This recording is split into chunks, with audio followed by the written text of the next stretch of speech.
O Senhor esteja convosco. Proclamação do Evangelho de Jesus Cristo segundo Mateus. Naquele tempo, partindo dali, Jesus viu um homem chamado Mateus, sentado na coleteria de impostos, e disse: "Segue-me."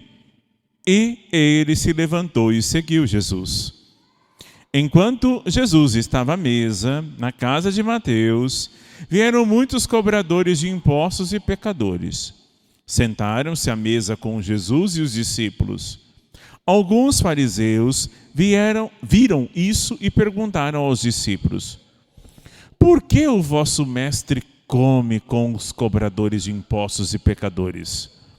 Jesus ouviu a pergunta e respondeu: "Aqueles que têm saúde não precisam de médico, mas sim os doentes. Aprendei, pois, o que significa: quero misericórdia e não sacrifício. De fato, eu não vim para chamar os justos, mas os pecadores." Palavra da salvação. Ave Maria, cheia de graça, o Senhor é convosco. Bendita sois vós entre as mulheres, e bendito é o fruto do vosso ventre, Jesus.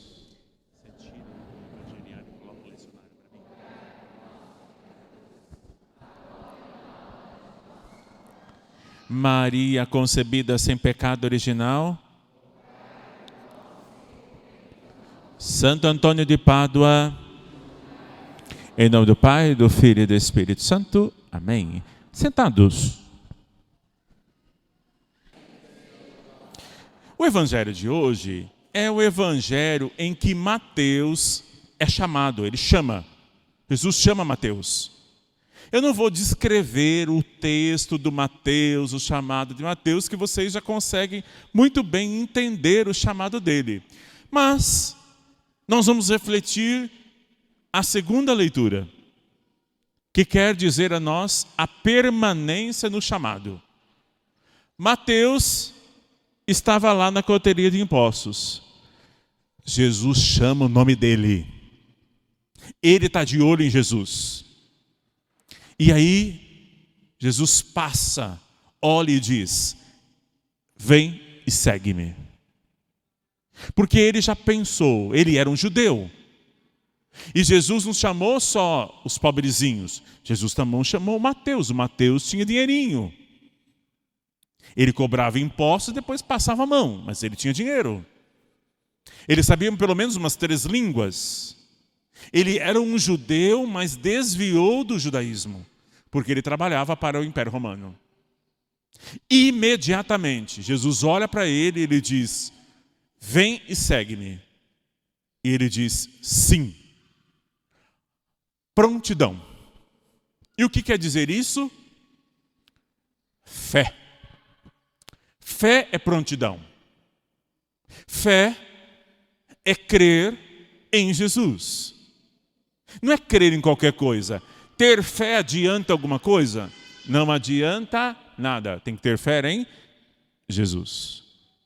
Ele tem fé em Jesus. Ele não sabe para o que Jesus vai levá-lo. Ele não sabe. Não sabe. Ele não sabe o caminho. Mas ele deixa. Ele não olha para trás. Ele não pensa na sua família. Simplesmente ele deixa. Ele acompanha Jesus. E segue. Ele faz isso. Depois, ele faz um jantar. Quem que ele vai chamar no jantar? Os amigos pecadores. Que Jesus veio para os pecadores. Depois ele vai chamar os cobradores de impostos, são os amigos. Os amigos que fizera antes de conhecer Jesus. Na casa do Mateus, Jesus ora para o Mateus e diz assim: "Ô seu Mateus, você é doente." Mateus poderia perguntar: "Mas eu não tenho uma doença física." A sua doença é a alma, cheio de pecado. Eu vim retirar essa doença. Eu que sou Deus, só eu posso. Só eu que posso fazer isso. O médico vai curar das doenças do corpo, mas eu cuido da alma. Então eu vou curar da sua doença. Todo mundo à mesa, a mesa que significa a mesa do reino, eles ceiam. Os judeus, na lei do puro e do impuro, como que pode comer com os pecadores? E Jesus diz que veio comer com os pecadores. Então, o Mateus tem a fé. A fé, gente, é rápida. A fé é assim, eu não aguento mais essa vida, então eu quero sair dela. Fé é decisão. Eu não quero mais essa vida, eu não aguento mais, então eu vou viver uma vida com Deus. O Mateus teve uma decisão. Você precisa ter decisão na sua vida. Para de querer ficar agradando todo mundo e você desagrada a Deus. Para de querer que todo mundo seja feliz e você fica infeliz. Primeiro, todo mundo tem que estar organizado para depois você pensar em você. Não. Fé é decisão. Firme. É um ato da inteligência para com Deus.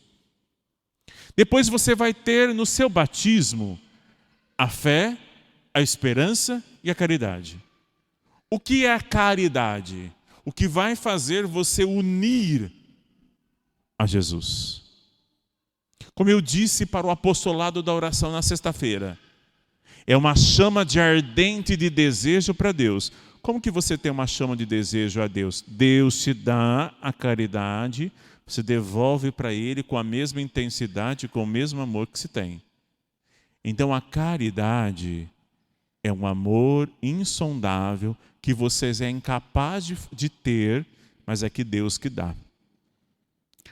Como que eu consigo perdoar? Perdoar é divino. Humanamente você não consegue. É Deus.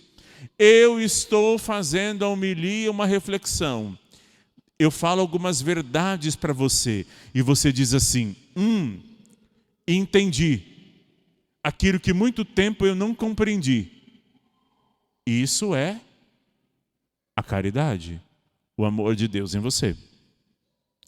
A segunda leitura nos lembra da esperança. Da carta de Paulo aos Romanos. A segunda leitura, o Paulo vai fazer um retrospecto. Abraão, contra toda humana esperança, firmou-se na esperança e na fé. Com toda a esperança. Abraão tinha 100 anos. A Sara, mais ou menos 75. Todo mundo dizia para eles, não dá mais, você vai morrer. Esse Deus que você cultua, que você diz que ama, não vai te dar nada. Não fraquejou na fé, à vista do seu físico desvigorado pela idade, cerca de 100 anos. As pessoas olham para você e vão dizer assim, não vai dar certo, você está louco. Olha o tempo que você tem, você é jovem demais. Para que você gastar a sua juventude? Para que você, um casal jovem, ter mais filhos? Para que isso? Vai estudar, vai ter profissão. Para com isso. Aí os mais idosos, para que você abrir um negócio agora? Porque agora você vai viajar, você está já velho. Você não consegue fazer nada. Não fraquejou na fé, à vista do seu físico desvigorado pela idade. Ou ainda, considerando o útero de Sara já incapaz de te conceber. Diante da promessa divina, não duvidou por falta de fé, mas revigorou na fé e deu a glória de Deus, convencido que Deus tem poder para cumprir o que prometeu. Amados, o que eu quero dizer com isso? Você precisa ter a esperança. A esperança nos impulsiona para frente. As maiores marcas de produtos nasceram de erros. Não acertaram na primeira vez, mas você tenta de uma vez, tenta de novo e vai tentando, caiu, levanta, vai no confessionário, volta. Você precisa ter esperança, você precisa acreditar, e quem tem esperança é à frente. Olha o que Mateus fez. Mateus não ficou perguntando o que vão dizer de mim. Ele deixou tudo porque ele tinha um rumo na vida dele, e o rumo era Jesus. E você precisa ter um rumo na sua vida. Você fica perdido, você fica completamente desorientado e até mesmo perdido. A sua alma, ela fica completamente fora de si, perdida, angustiada, porque falta-te a esperança. A esperança, só quem dá é pela fé. Fé deve se praticar. Oração. E da oração vai nascer o amor e a esperança de conquistar as coisas. Não que você quer. As conquistas de Deus. As promessas de Deus. O que é a promessa de Deus? A vida eterna. E tudo que faz você ter a vida eterna aqui e depois no céu. Esta atitude de fé lhe foi creditada com justiça. Afirmando que lhe foi creditada com justiça, a Escritura avisa não só a pessoa de Abraão, mas também todos nós. Nós fomos creditados porque nós temos esperança. Quem não tem esperança, fica olhando para si mesmo. Quem tem esperança, olha para o alto. E a igreja pede corações ao alto, para frente. Para trás, museu, coisa velha. E Deus não quer saber do passado. Para frente, só cartomante que gosta e vive de futuro. Só que ela não resolve nem a vida dela e não vai resolver a sua. Porque nós temos o futuro e o futuro é Jesus Cristo, vencedor do pecado e a morte. Está ressurreto no céu e é o lugar onde a gente vai. Não perdais a esperança. Não deixe que ninguém roube a sua esperança. Se Deus suscitou sonhos, projetos em sua vida, não deixe que ninguém derrube por inveja, porque não tem esperança, porque não reza, porque não clama a Deus e não suplica. Eis que faço nova todas as coisas. Errou num canto, Ele suscita em você novos céus e novas terras para você ir adiante. A esperança, ela nunca morre, porque você tem fé. A não ser que você não queira mais lutar. A não ser que você desistiu. Por que eu estou dizendo isso? Porque você se converteu há pouco tempo ou há muito tempo. Você precisa da esperança para não desistir. Senão você desiste. E a esperança é em Deus. Ele suscita a sua alma.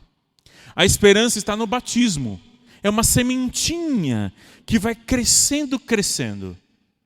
Se você entrar em desespero, você faz um pecado contra a esperança. Só ir ao confessionário que retoma.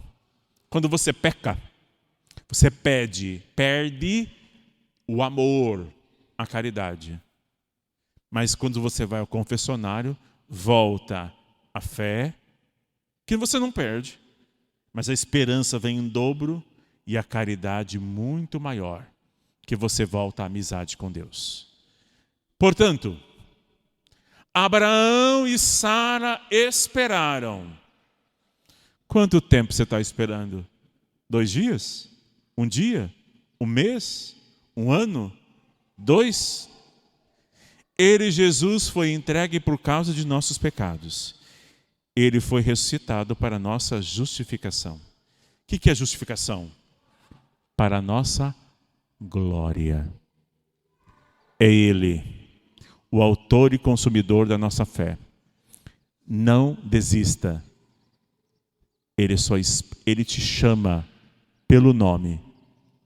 Só quer te ver confiante, pronto para receber as graças. Se Ele não te deu ainda, porque você não está pronto. Quando Ele der, é um rio de água viva. Chamou e continua a chamar hoje. E Ele te chama à santidade. Por isso, não é daqui, o seu lugar é o céu. Olhe para o alto. Se você ama as coisas terrenas, será coisas terrenas. Olhe para o alto, que do alto vai chover as graças e a bênção de Deus, e do céu vem o Salvador. Creio em Deus Pai,